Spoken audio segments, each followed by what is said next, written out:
నమస్తే, welcome to #you. నేను మీ రాజేష్. గత కొంతకాలంగా బీఆర్ఎస్ పార్టీలో అంతర్గతంగా వార్ ముదురుతున్నటువంటి నేపథ్యంలో తాజాగా కవిత పట్ల బీఆర్ఎస్ పార్టీ సంచలన నిర్ణయం తీసుకున్నట్టుగానే స్పష్టంగా అర్థమవుతుంది. అయితే ఇక్కడ ప్రధానంగా గులాబీ పార్టీ ఎమ్మెల్సీగా ఉన్నటువంటి కల్వకుంట్ల కవితను సస్పెండ్ చేస్తూ పార్టీ అధికారికంగా నిర్ణయం తీసుకోవడం, మరోవైపు అధికారికంగా ప్రకటన కూడా విడుదల చేసినటువంటి పరిస్థితి మనకు కనిపిస్తుంది. దీంతో సొంత తండ్రే కూతురుగా ఉన్నటువంటి కవితను పార్టీ నుంచి బయటికి పంపినటువంటి పరిస్థితులు. గత కొంతకాలంగా బీఆర్ఎస్ పార్టీ హైకమాండ్ ఆమె కొంత తీరు పట్ల, రాజకీయంగా ఆమె వేస్తున్నటువంటి అడుగుల మీద ఆమె తీరు పట్ల కొంత సీరియస్గా ఉన్నట్టుగా అర్థమవుతోంది. పెద్ద ఎత్తున గత కొంతకాలంగా వ్యతిరేకంగా పార్టీకి కొంత కవిత విమర్శలు చేస్తూ వస్తున్నారు. ఈ క్రమంలోనే గులాబీ పార్టీ ఖచ్చితంగా చర్యలకు ఉపక్రమిస్తుంది అని స్పష్టంగా అర్థమవుతూనే ఉంది. దీంతో ఇప్పుడు అధికారికంగా కూడా ప్రకటన విడుదల చేశారు. సో ఇప్పుడు బీఆర్ఎస్ బీజేపీలో కలవబోతోంది అని కూడా ఆమె గతంలో షాకింగ్ కామెంట్స్ చేశారు. మరోవైపు కవిత గత కొంతకాలంగా పార్టీ వ్యతిరేకంగా చర్యలకు కూడా పాల్పడుతోంది. పార్టీ లైన్ క్రాస్ చేసి ఆమె ఇండివిజువల్గా జాగృతిని చేయడం, జాగృతిని యాక్టివేట్ చేయడం, బీఆర్ఎస్ పార్టీ నాయకులను విమర్శించడం, తాజాగా అమెరికా నుంచి నిన్న సోమవారం అమెరికా నుంచి వచ్చిన తర్వాత కూడా కాళేశ్వరం ప్రాజెక్టు గురించి కూడా సిబిఐకి సంబంధించినటువంటి విచారణ నేపథ్యంలో కవిత సంచలన వ్యాఖ్యలు చేశారు. మాజీ మంత్రి హరీష్ రావు, అట్లాగే బీఆర్ఎస్ పార్టీ మాజీ ఎంపీగా ఉన్నటువంటి సంతోష్ రావు పైన కవిత సీరియస్ అలిగేషన్స్ చేశారు. మరోవైపు కేసీఆర్ వెనకాల వీళ్ళే ఉండి అవినీతి అనుకుంటాలుగా మారారంటూ కూడా చెప్పారు. మరోవైపు కేటీఆర్ని హరీష్ రావును కూడా గత కొంతకాలంగా విభేదిస్తూ వస్తున్నారు. కేటీఆర్ కూడా స్ట్రాంగ్ కౌంటర్ ఇస్తున్నారు. సో మరోవైపు తెలంగాణ జాగృతి తరఫున కూడా కార్యకలాపాలు సొంతంగా నిర్వహిస్తున్నారు.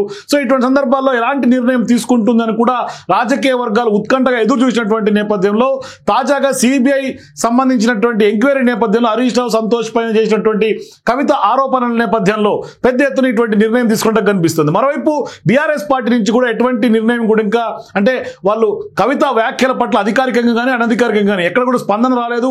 హరీష్ రావుకు తమ మద్దతు ఉంటుందని మాత్రమే పరోక్షంగా ట్విట్టర్లో బీఆర్ఎస్ పార్టీ పోస్ట్ చేయడం, కేటీఆర్ రీట్వీట్ చేయడం, మరోవైపు 6 అడుగుల బుల్లెట్లు కానీ కొంత హరీష్ రావుని అభివర్ణిస్తూ ట్వీట్ చేశారు. మరోవైపు కేటీఆర్ కూడా దానికి సంబంధించి ఇక్కడ దాకా కొంత ఆయన రీట్వీట్ చేసి కొంత హరీష్ రావుని పొగిడినటువంటి పరిస్థితి కనిపిస్తుంది. అంతేకాని కవిత ఆరోపణలను ఖండించడం కానీ తిరస్కరించడం కానీ ఎక్కడ కూడా ఏ బీఆర్ఎస్ పార్టీ నాయకుల వైపు నుంచి ఇంకా రియాక్షన్స్ రాలేదు. మరోవైపు మౌనవ్రతం లాగా కనిపిస్తుంది. అంటే ఇక్కడ ఆరోపణలు ఖండిస్తే మరింత కవితకు ప్రచారం జరుగుతుందని కూడా ఇప్పుడు రాజకీయ వర్గాల్లో అలాంటి పరిస్థితి ఏమైనా ఏర్పడుతుందేమో అనేది కూడా కొంత బీఆర్ఎస్ పార్టీ భావిస్తుంది.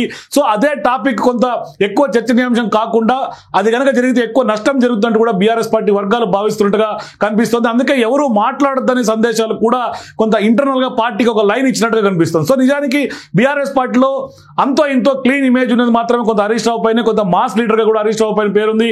ఆయన ఇప్పటి వరకు ఒక నిర్దిష్టమైనటువంటి అవినీతి ఆరోపణ ఆయన మీద ఇప్పటిదాకా లేదు. కానీ ఇటువంటి సందర్భాల్లో కవిత స్వయంగా కాళేశ్వరం సంబంధించినటువంటి అవినీతి వ్యవహారంలో ఆయనే కారణమని, ఆయనే పెద్ద ఎత్తున దోచుకున్నారని కూడా స్వయంగా తేల్చేశారు. మరోవైపు విచారణ కూడా వాళ్ళనే చేయాలి, నేను ఓపెన్ గా చెప్తున్నట్టు కూడా చేసినటువంటి నేపథ్యం. మరోవైపు దానికి ఆధారాలుగా ఇరిగేషన్ మినిస్టర్ని తప్పించడం, మరోవైపు ఒక సాక్ష్యంగా కూడా కవిత చూపించారు. దీంతో కవిత మాటలు పెద్ద ఎత్తున కలకలం రేపే రాజకీయ వర్గాల్లో. మరోవైపు బీఆర్ఎస్ పార్టీ కూడా హరీష్ అంటే నమ్మకం అని కానీ విశ్వాసం అని కానీ ఇక్కడ కూడా బీఆర్ఎస్ వైపు నుంచి స్పష్టత రాలేదు. మరోవైపు హరీష్ రావు తన కుమార్తెను కాలేజీలో చేర్పించడానికి లండన్కి వెళ్లారు. ఆదివారం పెద్ద ఎత్తున అసెంబ్లీలో చర్చలో పార్టిసిపేట్ తర్వాత కాంగ్రెస్ పార్టీ వ్యవహారాలకు, అంటే కాంగ్రెస్ పార్టీ చేసినటువంటి ఆరోపణలకు కౌంటర్ ఇచ్చి అసెంబ్లీ వ్యవహారాల తర్వాత పెద్ద ఎత్తున కుమార్తెను తీసుకొని లండన్కి వెళ్ళిపోయినటువంటి హరీష్ రావు ఆయన అక్కడ ఉన్నటువంటి టైంలోనే కవిత ఇటువంటి ఆరోపణలు తెలంగాణలో చేయడం పెద్ద ఎత్తున హాట్ టాపిక్ గా మారింది. మరోవైపు ఈ ఆరోపణలు తప్పని కానీ బీఆర్ఎస్ వైపు నుంచి ఎటువంటి ఖండనలు రాకపోవడం కొంత గుర్తు చేసుకోవాల్సినటువంటి సందర్భం ఉంది. మరోవైపు ఏదో ఒక రకంగా ఖచ్చితంగా ట్వీట్లు చేస్తున్నటువంటి కేటీఆర్ కూడా ఇంకా కూడా కవిత కావాలనే బురద చెల్లుతుందని కూడా కొందరు వాదిస్తున్నటువంటి నేపథ్యం ఉంది. ఇంటర్నల్ గా మాట్లాడుతున్నటువంటి వ్యవహారం ఉంది. కానీ పెద్ద ఎత్తున ఇప్పుడు కేటీఆర్ కూడా ఈ వ్యాఖ్యలను ఎక్కడ స్పందించిన, అంటే దాన్ని ఖండించినట్టుగా కనిపించలే.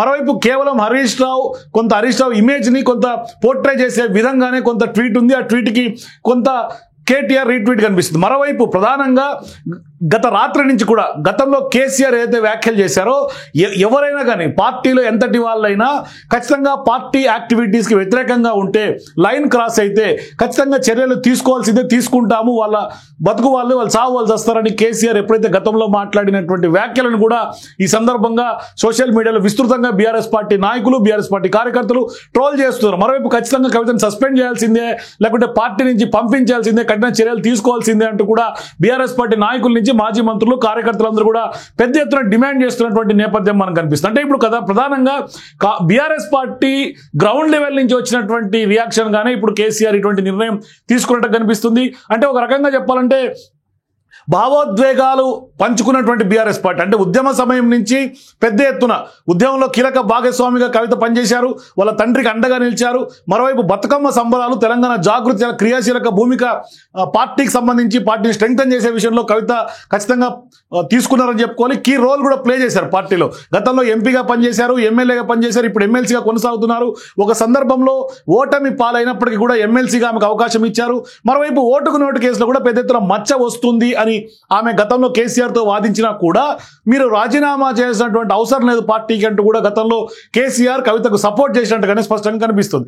ఈ వ్యవహారం కూడా ఆమె స్వయంగా ఒక ఇంటర్వ్యూలో చెప్పారు. సో ఇటువంటి అన్ని రాజకీయ ఈక్వేషన్స్ నేపథ్యంలో తాజాగా కవితను సస్పెండ్ చేస్తూ కొంత నిర్ణయం తీసుకోవటమే తెలంగాణ రాష్ట్ర రాజకీయాల్లో కలకలం రేపుతుంది, హాట్ టాపిక్ గా మారుతుంది. సో ఇప్పుడు రాజకీయ పరిణామాలు ఏ విధంగా దారితీస్తే, మరోవైపు కవిత ఏం చేయబోతుంది. సో ఖచ్చితంగా ఇప్పటికే సస్పెండ్ అయితే కవిత కొత్త పార్టీ దిశగా అడుగులు పడతాయనే ప్రచారం జరుగుతోంది. పేర్లు కూడా బయటకు వచ్చేసినాయి. ఆమె గత కొంతకాలంగా బీఆర్ఎస్ పార్టీని వ్యతిరేకంగా మాట్లాడటం, బీఆర్ఎస్ పార్టీకి సంబంధించినటువంటి వ్యవహారాలు ఉన్నట్టుగా కుండబద్దలు కొడుతున్నటువంటి నేపథ్యం మనకు కనిపిస్తుంది. అంటే అంతర్గతంగా మాట్లాడే వ్యవహారాలు అయినప్పటికీ కూడా బహిరంగంగా ప్రజల ముందు మాట్లాడటం, ప్రజలకు ఖచ్చితంగా వివరించడం. ఎప్పుడైతే లేఖ లీక్ అయిందో అప్పటి నుంచి కవిత కొంత లైన్ డిఫరెంట్ గా తీసుకున్నటువంటి పరిస్థితి కనిపిస్తుంది. ఆ లేఖ లీక్ కూడా కవిత పైన భారీ కుట్ర జరిగిందనేది ఆమె స్పష్టంగా చెప్పింది. కేసీఆర్ చుట్టూ దయ్యాలు ఉన్నాయంటూ కూడా ఆమె గతంలో అభివర్ణించింది. సో అప్పుడు అమెరికాకు వెళ్ళిన సందర్భంగా లేఖ లీక్ అయింది. ఎయిర్పోర్ట్కి రాగానే దయ్యాలు అనే ఒక మాట మాట్లాడటం పెద్ద ఎత్తున బీఆర్ఎస్ పార్టీలో కలకలం రేపింది. ఇటువంటి సందర్భాల్లో ఇప్పుడు ఆమె మీద సంచలన నిర్ణయం తీసుకున్నారు. ఖచ్చితంగా ఆమెను సస్పెండ్ చేస్తూ కూడా అధికారిక ప్రకటన కూడా రిలీజ్ అయింది. ఒకసారి ఆ లెటర్లో ఏం రాశారంటే, సో ఇప్పుడు పార్టీ ఎమ్మెల్సీ శ్రీమతి కవిత ఇటీవల కాలంలో ప్రవర్తిస్తున్న తీరుతెన్నులు కొనసాగిస్తున్నటువంటి పార్టీ వ్యతిరేక కార్యకలాపాలు బీఆర్ఎస్ పార్టీకి నష్టం కలిగించే రీతిలో ఉన్నందుకు పార్టీ అధిష్టానం ఈ విషయాన్ని తీవ్రంగా పరిగణిస్తున్నది. పార్టీ అధ్యక్షులు కె చంద్రశేఖరరావు గారు శ్రీమతి కవితను తక్షణం పార్టీ నుంచి సస్పెండ్ చేస్తూ నిర్ణయం తీసుకున్నారు అని రవీంద్రరావు పార్టీ ప్రధాన కార్యదర్శి జనరల్ సెక్రటరీ నుంచి లెటర్ రిలీజ్ అయింది. భారత రాష్ట్ర సమితి సోమ భరత్ ప్రధాన కార్యదర్శి, పార్టీ క్రమశిక్షణ వ్యవహారాల బాధ్యులు. అంటే ఖచ్చితంగా పార్టీ లైన్ క్రాస్ చేసి క్రమశిక్షణకు ఉల్లంఘన చేసినందుకు క్రమశిక్షణ చర్యలు తీసుకోవడంలో భాగంగానే సస్పెన్షన్ చేసినట్టుగా మనకు కనిపిస్తుంది. సో ఇప్పుడు ఖచ్చితంగా ఉద్యమ పార్టీగా బీఆర్ఎస్ పార్టీ అంటే గతంలో టీఆర్ఎస్ గా అవతరించినటువంటి నేపథ్యంలో మొదటి నుంచి కేసీఆర్ తో అసోసియేట్ అయినటువంటి కవితకు ఇప్పుడు ఖచ్చితంగా ఒక సుదీర్ఘమైనటువంటి రాజకీయ బంధం తెగిపోయింది కల్వకుంట్ల ఫ్యామిలీకి అని చెప్పుకోవాలి. అంటే కూతురుగా కవిత కల్వకుంట్ల చంద్రశేఖరరావుకు ఉండొచ్చు, కానీ రాజకీయంగా ఆ పార్టీకి ఆమెకి తెగదెంపులైనట్టుగానే స్పష్టంగా అర్థమవుతుంది. అంటే ఇది చాలా అంటే ఒక రకంగా చెప్పాలంటే వాళ్ళు కూడా చాలా వరకు ఆలోచన చేసి తీసుకున్నటువంటి నిర్ణయంగానే కనిపిస్తుంది. అంటే గతంలో కూడా సుదీర్ఘంగా కేసీఆర్, కేటీఆర్, హరీష్ రావు సుదీర్ఘకాలంగా అనేక సందర్భాల్లో పెద్ద ఎత్తున చర్చలు జరిగినాయి. అంటే కవిత వ్యవహారాన్ని ఎట్లా చేయాలి, ఎట్లా సార్ట్అవుట్ చేయాలనే వ్యవహారాలుగానే ప్రధానంగా పెద్ద ఎత్తున చర్చలు జరిపిన తర్వాత ఆఖరికి ఇంకా ఏమీ చేయలేనటువంటి పరిస్థితుల్లో అంటే ఎంత చెప్పినా లేకుంటే ఏం జరిగినా ఆమె వ్యాఖ్యలకు పదును పెంచడం, మరోవైపు ఆమె దూకుడు స్వభావం, రాజకీయంగా బీఆర్ఎస్ పార్టీని ఇరకాటంలో నెట్టే ప్రయత్నం కవిత పదే పదే చేస్తున్నటువంటి నేపథ్యంలో ఇక ఆఖరికు బీఆర్ఎస్ పార్టీ ఇది ఒక స్ట్రాంగ్ డెసిషన్ గానే స్పష్టంగా కనిపిస్తుంది.